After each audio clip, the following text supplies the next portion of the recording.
कश्मीर पे अगर देखा जाए तो पाकिस्तान ने और ख़ास तौर पे इमरान खान ने आके बहुत ज़्यादा इस इशू को हाईलाइट किया है, इंटरनेशनलाइज किया गया। लेकिन आप क्या देखते हैं कि भारत पे इसका असर होगा और किस हद तक इसका असर होगा कि पूरे दुनिया में तकरीबन अब जो है ना इस इशू पे बात तो की जा रही है, कम से कम अगर स्टेप्स नहीं भी लिए जा रहे तो बातचीत की जा रही है।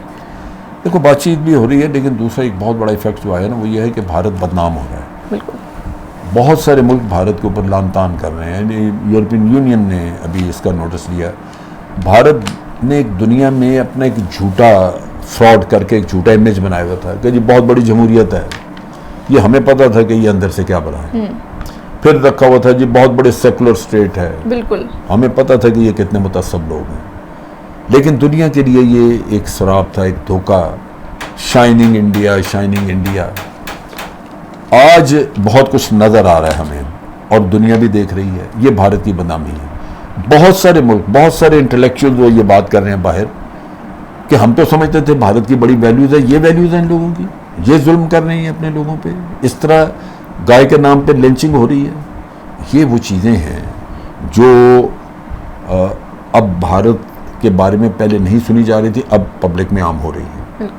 अब चीज़ ये है कि हम जो कोशिश करेंगे या हम जो कुछ भी कह रहे हैं इस पे, जैसे तुमने कहा अपने क्वेश्चन में कि इमरान खान ये गवर्नमेंट बड़ी मेहनत कर रही है, बड़ा काम कर रही है, ये आप सिर्फ इसलिए कह रहे हैं कि आप मवाजना करते हैं पिछली नवाज शरीफ साहब की गवर्नमेंट के साथ या उससे पहले जरदारी की गवर्नमेंट के साथ, और हमें नज़र आता है कि उन लोगों ने चूँकि बिल्कुल कुछ नहीं किया था तो आज इमरान खान बहुत कुछ कर रहा है। इस हद तक तो ठीक है अगर आप अपनी, लेकिन मैंने इससे मवाजना नहीं करना। मैं मवाजना कर रहा हूँ भारत की कोशिशों के साथ, क्योंकि हमारा मसला वहाँ पे है। बिल्कुल, एक झगड़ा जिसके दो फ्रीक हैं, भारत और पाकिस्तान, तो मवाजना वहाँ पे है। क्या हम भारत से ज़्यादा कोशिश कर रहे हैं कि दुनिया हमारा नैरेटिव माने? भारत के वज़ीर आज़म, भारत का वज़ीर ख़ारजा, वो भागे भागे दुनिया में हर कोने कोने में जा रहे हैं, लोगों से ख़ुद मिल रहे हैं, उनको कायल कर रहे हैं। फिर भारत का अपना भी एक क्लाउड है, एक बड़ा मुल्क है, बहुत बड़ी मार्केट है, पैसे भी उनके पास हैं, उससे भी लोगों का ईमान ख़रीदते हैं। तो उसको अगर मैं उससे मवाजना करूं तो हमारी हुकूमत उतनी कोशिश नहीं कर रही जितनी उनको करनी चाहिए। भारत की कोशिश से हमें 3 गुना ज़्यादा करनी चाहिए। बिल्कुल ऐसे है, क्योंकि भारत के जो अपनी दुनिया में असर रसूख है उसको भी हमने ज़ाहिल करना है और अपनी हक बात को पहुंचाना भी है। तो मेरा ख्याल है कि उसके लिए मज़ीद कोशिश की ज़रूरत है। हमारे पॉलिटिशियंस को भी और आवाम को भी ये मवाजना या हुकूमत की कारकर्दगी भारत की कोशिश और कारकर्दगी से मुकाबला करके उस पर बात करनी चाहिए। मेरी नुक्ता निगाह के मुताबिक हमारी हुकूमत भारत के मुकाबले में बहुत कम कर रही है, इनको बहुत ज़्यादा करने की कोशिश करनी चाहिए। उसमें हमारे अपोजिशन लीडर्स, जिसमें नून लीग के ख़ास तौर पे कुछ लीडरान हैं, उनका ये कहना है कि मोदी की गवर्नमेंट तो पहले भी थी, जब नून लीग की गवर्नमेंट थी तब तो कश्मीर में इतने बुरे हालात नहीं हुए। अभी इमरान खान की गवर्नमेंट में, उधर क्योंकि मोदी है और इधर इमरान खान की गवर्नमेंट में, वो इतने ज़्यादा हालात को ख़राब करें। मकबूजा कश्मीर में कर्फ्यू को 40 दिन से ज़्यादा हो चुके हैं। तो इमरान खान का और उस चीज़ को लेकर अपोजिशन बहुत ज़्यादा बातें कर रही है और इशूज़ बना रही है इस चीज़ के, मगर वो गलत है। देखें, बात यह है कि उनके मंशूर में, मैनिफेस्टो में ये चीज़ शामिल थी कि उन्होंने आर्टिकल 370 ख़त्म करना है, 35A ख़त्म करना है। वो उन्होंने किसी न किसी वक्त पे करना था। मोस्ट प्रॉब्ली इलेक्शन जब हुए तो भारत में मोदी की गवर्नमेंट को इस दफ़ा बहुत बड़ी मेजॉरिटी मिली। अब इस मेजॉरिटी की वजह से एक मजबूत हुकूमत है उनकी, लिहाजा वो इस तरह के काम करना उनके लिए निस्बतन आसान है कि वो असम्बली में ये चीज़ें कर सकते हैं। दूसरा, अफ़गानिस्तान में जैसे हालात बदल रहे थे उससे भी इंडिया घबराया हुआ था कि अगर अमरीकी वहाँ से अचानक निकल जाते हैं और अफ़गानिस्तान में तालिबान का जोर हो जाता है वहाँ पे, तो भारत के लिए वहाँ ठहरना मुश्किल होगा। लिहाजा वो चाहते थे कि उन हालात से पहले ये कश्मीर वाला कैसा कर लें, उन्होंने जल्दबाजी में कर दिया। अब पॉलिटिकल पार्टीज़ जो भी मुखालफत कर रही हैं, जो अपोजिशन में, उनको सोचना चाहिए, गिरबानों में झांकना चाहिए कि ठीक है मोदी ने ये कदम नहीं उठाया हुआ था उनके दौर में, लेकिन कश्मीर का झगड़ा तो मौजूद था ना। बिल्कुल ऐसे है। उसको हल करने के लिए उन्होंने क्या किया? उफा में मीटिंग हुई, इंटरनेशनल मीटिंग हुई है, ये इसमें मोदी और नवाज शरीफ की मीटिंग हुई, आपस में एक जॉइंट कम्युनिके इशू हुआ, और जॉइंट कम्युनिके में कश्मीर का नाम ही नहीं।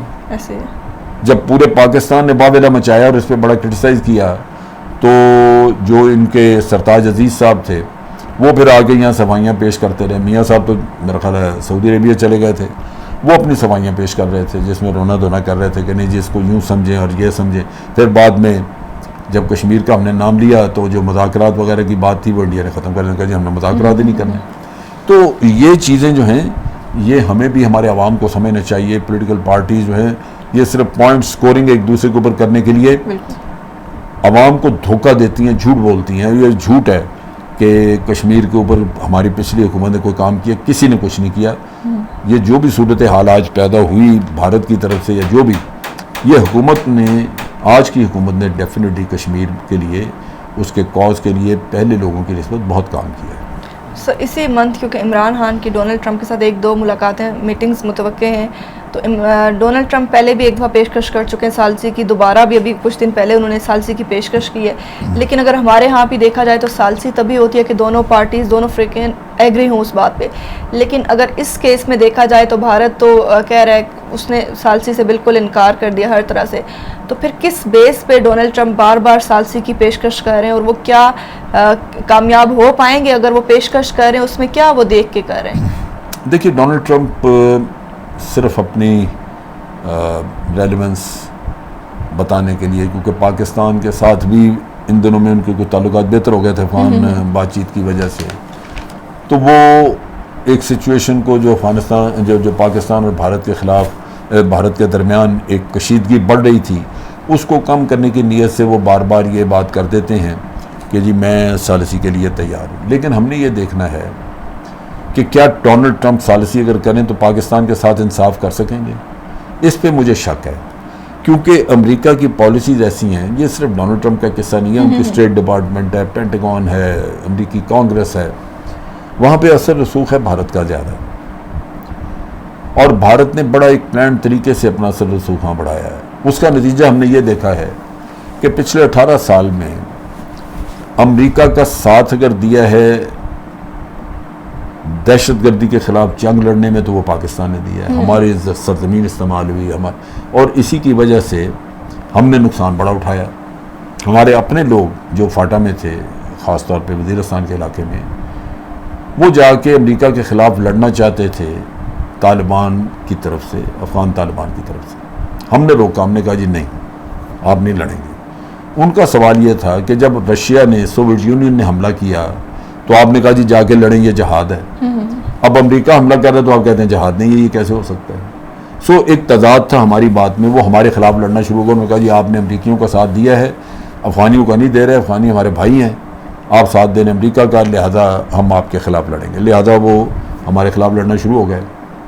ये इतना नुकसान हमने उठाया, लेकिन वहाँ पे जो फ़वायद थे अफ़गानिस्तान के अंदर वो भारत को मिल गए, और अमेरिका के नाक के नीचे भारत वहाँ से दहशतगर्दी करवाता रहा पाकिस्तान के ख़िलाफ़। अमेरिका ने नहीं रोका। फिर क्या जवाब, हम क्यों साथ दें अमेरिका का? लिहाजा हम जब साथ दे रहे हैं अमन के लिए, तो वो हमारा मसला ये है कि कोई भी मुल्क, अमेरिका हो, रशिया हो, कोई भी हो, अगर वो अफ़गानिस्तान में अमन लाने के लिए मुखलिसाना कोशिश करेगा, पाकिस्तान साथ देगा। उसकी वजह यही है कि हमें अफ़गानिस्तान में अमन चाहिए, हम एक स्टेबल अफ़गानिस्तान चाहते हैं। हम चाहते हैं कि वहाँ पे एक ब्रॉड बेस्ड गवर्नमेंट बने जिसमें तालिबान भी हों और धड़े भी हों, ताकि अफ़गानिस्तान की तरफ से पाकिस्तान को कोई मसला ना है। आज हमें प्रॉब्लम्स हैं, वहाँ से हमले हो रहे हैं, और ये तो हम अपने मुल्क और अफ़गानिस्तान के अमन के लिए हम हर तरह का तावन करने को तैयार हैं, वो अमेरिका हो या रशिया हो या कोई भी हो। लेकिन हमें ये बात ज़हन में रखनी चाहिए कि उस तावन का हरगिज़ ये मतलब नहीं कि तावन तो पाकिस्तान करे और जो फ़वायद हैं अफ़गानिस्तान के अंदर बैठने के या वहाँ एक अच्छी हुकूमत होने के, वो भारत को चले गए, क्योंकि भारत हमारे ख़िलाफ़ वहाँ से दहशतगर्दी कराता है। तो ये बुनियादी असूल है। अगर इसकी बुनियाद पे कोई अमन आता है या अमेरिका के साथ हमारा तावन बढ़ता है तो पाकिस्तान को देना चाहिए, लेकिन ये बातें बड़ी खुल के साफ़ होनी चाहिए। अच्छा, इसी में देखा जाए, इसी सवाल से रिलेटेड ये मैं आपसे पूछना चाहूँगी कि अगर देखा जाए डोनाल्ड ट्रंप की गवर्नमेंट 1 साल से ज़्यादा अरसा हो चुका अफ़गानिस्तान में जो है ना तालिबान साहब मुज़ाकरात करने की कोशिश करी, लेकिन उसमें वो कामयाब नहीं हो पा रहे और दूसरी साइड पे वो कश्मीर के इशू पे सालसी की पेशकश करें, अपने मुज़ाकरात तो वो कर नहीं पा रहे, तो कश्मीर के इशू पे वो सालसी कैसे कर सकते हैं? देखें, मैंने पहले सवाल के जवाब में कहा कि देखने की बात यह है कि क्या ट्रंप सालसी करे तो पाकिस्तान के साथ इंसाफ कर सकेगा। मैंने ये बताया कि अफ़गानिस्तान के मामले में सारा काम पाकिस्तान ने किया, बिल्कुल, लेकिन फ़ायदा भारत को दिया। आज भी वो सालसी अगर कराएगा तो वो इंसाफ नहीं कर सकेगा, वो उसका फ़ायदा भारत को होगा। बावजूद इसके कि भारत सालसी मान नहीं रहा और ट्रंप कर नहीं सकता सालसी जब तक कि भारत ना माने, पाकिस्तान तो मान ही रहा है। मेरा ये ख्याल है, मैं ये मशवरा दूंगा कि पाकिस्तान को भी ट्रंप की सालसी नहीं माननी चाहिए, हमारा नुकसान हो जाएगा। हमें क्या करना चाहिए, हमारी हुकूमत कर नहीं रही वो बड़ा ज़रूरी है करना, और वो ये है कि हमें सारी दुनिया के मुल्क कहते हैं कि जी ये दो तरफा मामला, पाकिस्तान बैठ जाए, भारत बैठे, दोनों आपस में बात करें। हम चाहते हैं कि दोनों आपस में मिल के फैसला करें। नहीं, ये ख़त्म होगी बात। पाकिस्तान को ये बताना चाहिए कि दो तरफा बातचीत सिर्फ उस वक़्त हो सकती थी जब भारत ने एक तरफा कदम नहीं उठाया हुआ था। जब भारत ने एक तरफा कदम उठा लिया कि जी खुद अपनी मर्जी से 370 ख़त्म किया और फिर उसके बाद कह दिया कि जी कश्मीर हमारी यूनियन टेरिटरी है। भाई कैसी तेरी यूनियन टेरिटरी है, ये तो तुमने एक तरफा बात की है। ऐसे ही है। अब अगर एक तरफा बात हुई तो दो तरफा अरेंजमेंट जो शिमला माहिदे वगैरह की वजह से था वो ख़त्म हो गया। अब पाकिस्तान को ये चाहिए, पाकिस्तान ये कहे कि जी अब इन हालात में दो तरफा बात तो हो नहीं सकती, अब यूनाइटेड नेशन आगे आए और काम करे। हमारा सारा जो एम्फेसिस है वो यूनाइटेड नेशन पे होना चाहिए, उसकी करारदादें मौजूद हैं, लिहाजा यूनाइटेड नेशन इसका फैसला कराए। दूसरी चीज़ ये है कि अगर दो तरफा बात करनी है उन्होंने, तो फिर भारत ने जो एक तरफा कदम उठाए हैं वो वापस करे। इसका मतलब ये है कि वो यूनियन टेरिटरी वाला ड्रामा ख़त्म हो, 370 वापस आए, आर्टिकल 370 पुराना स्टेटस उसका दोबारा बहाल किया जाए कश्मीर का, फिर आप दो तरफा बात कर लें। लेकिन दो तरफा बात अब इस स्टेज पे जबकि एक तरफा कदम मौजूद है भारत का, अब नहीं होनी चाहिए। और ये पाकिस्तान को बार बार दुनिया को बताना चाहिए कि दो तरफा ख़त्म हो गई बात। बिल्कुल, क्योंकि अगर दो तरफा होती फिर भारत दो तरफा काम करता, हमसे मुशावरत के बात करता, ये एक तरफा कदम तो ना लेता। तो ये हमें ये नहीं दुनिया को कहना है। लोग बड़ा हमें कहते हैं कि जी शिमला माहदे को ख़त्म कर दें, उसमें से निकलें। हम नहीं निकलते। हमने दुनिया को ये कहना है कि शिमला माहदा भारत ने ख़त्म कर दिया, उसमें दो तरफा चीज़ थी, भारत ने दो तरफा को ख़त्म करके एक तरफा काम कर दिया। अब हमें मत सुनाएं कि जी शिमला माहदा है और ये है वो शिमला माहदा कहाँ रहा? अगर शिमला माहदा था तो फिर भारत को